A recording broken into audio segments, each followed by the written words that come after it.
That's a great story that people like to see, overcoming the odds, and the odds stacked against people. So we could go back to the mongooses, and that could be David versus Goliath, because those mongooses, they're going to take care of that cobra.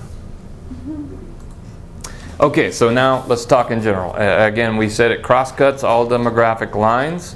It brings us all back to a common place and time.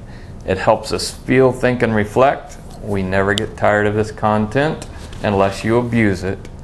We always have time for it. We remember it, and we want to share it with others.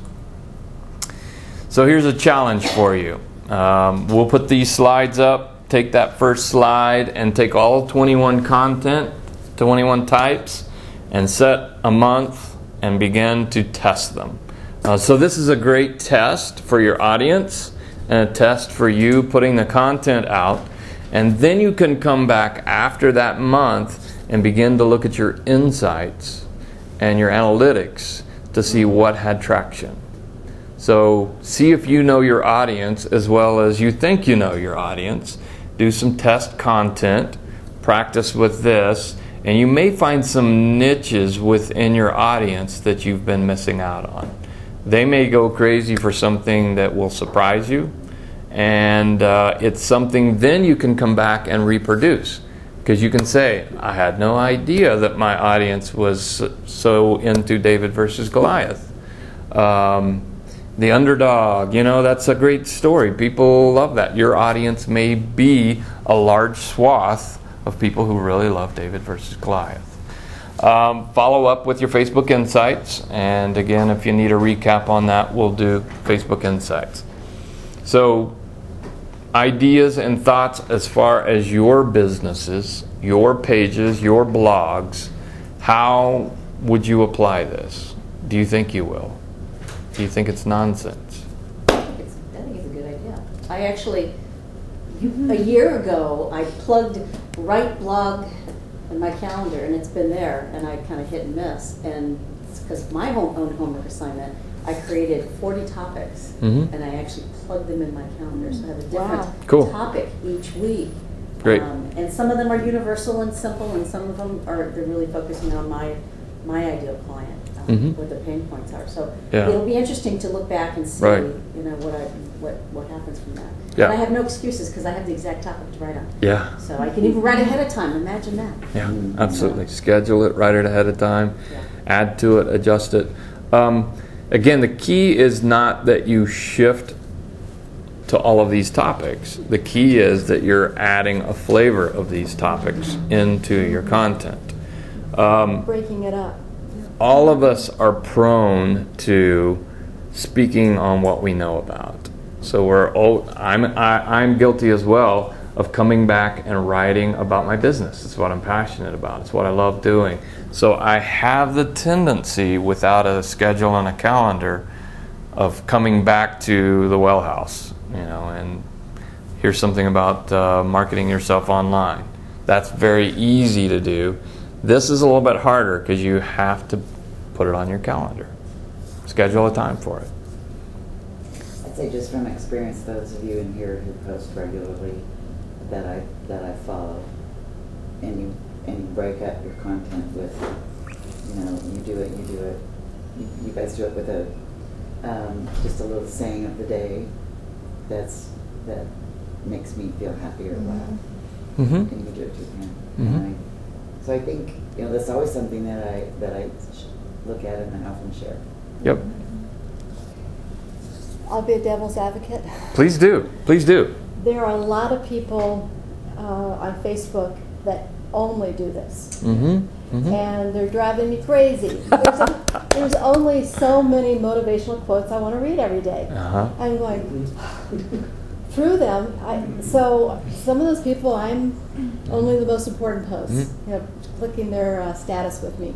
But you can do it too much. So I think what you're saying is you just bring it in to break things up and to vary the content. There's a technical, to appeal to different people. Right. Yeah. There's a technical value to it as well, and let's go specifically to Facebook, because EdgeRank is heavily weighted for affinity, this has a great deal of value. So affinity meaning that you have liked my page and you have come to my page and experienced some of my content more often. The more often that you experience my page and content, the higher your affinity for my brand.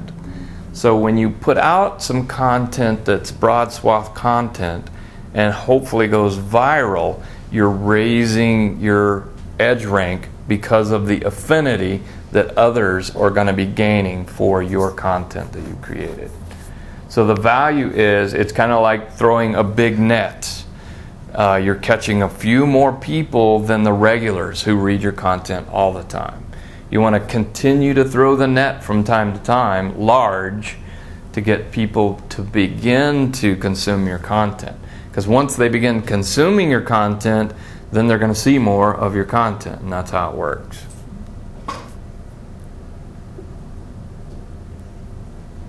No other questions? Yeah, I definitely noticed sometimes if I put something humorous, it gets a lot more reads. Mm-hmm. Yeah, it's harder to find the time to do that, because I'm always reading these technical things. I'm like, okay, I like it on Facebook. I'll put that. Yeah. And I'm trying to be an information source, but it seems like people just want to, almost like they want to have more fun on Facebook than go for information. Well, you're very right. Sharif, you? Actually, just to go off of what Steve was saying, I think, oftentimes you have your fan page and you have your followers, right? Mm-hmm. So they follow what you say, so you're providing tips about things that are specific to them that they're interested in. But once you put something out like that and they see the value in sharing with their own people, with their own friends, then that increases the scope or your reach, so people can find you. Right. And now they can contact you if they need your help. So, I don't have a problem with that. I kind of enjoy finding some of those other cool posts. no, but this is the idea of social media. People want to have fun, right? So Yes. they share things that can be Yes. funny or have value, not related to a business per se. So. Absolutely. And so, especially on Facebook, it is a relational environment. It is not necessarily conducive primarily or started to selling. It's counterproductive to sell on Facebook. You need to have a relationship with people so that they trust you and you can share some of your expertise. So that mixture is very important.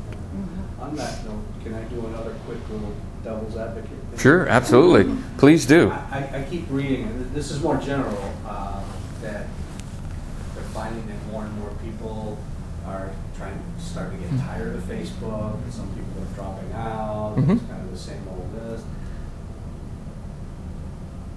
Do you think that's really happening, or do you think some of these articles I've seen are just naysayers? No. Or something? It's something great to write, and it definitely gets some attention. So there is a piece of it that is that, but I know it to be true because I have a lot of friends who are very active, who are no longer active at all. I mean, they haven't posted in 9 months. So they got bored, they got tired, they got whatever, and they've moved on. Yeah, like with me, sometimes Yeah. it's like, if I see another picture of your freaking dog, I'm gonna come over and shoot it. It's like, come on. Oh, Exactly. No, you know what I mean? It's the overkill. she just did her dog. I'm just kidding. Pam does a great mixture. She does a great mixture. Don't shoot my dog. I'm having enough trouble as it is. I get what you're saying, Steve, and it goes to It's just pictures. Absolutely. It's not saying anything. It's it just, goes to "Bring a every cute kind. dog." Okay, fine. Every kind of content can be overposted, no matter what. Yeah. Your expertise, funny stuff, your dog. People love dogs and cats and birds and that kind of thing. Right. But if that's all you put out, then it becomes something, and it's hard as humans because we're passionate about things. We love whatever it may be. It may be politics, it may be pets, it may be whatever it is. That's what we're going to naturally want to put out there. But again, as smart business owners, we have to have great posting diversity. We have to mix it up and have a lot of great content that's hitting Sometimes narrow, sometimes very broad.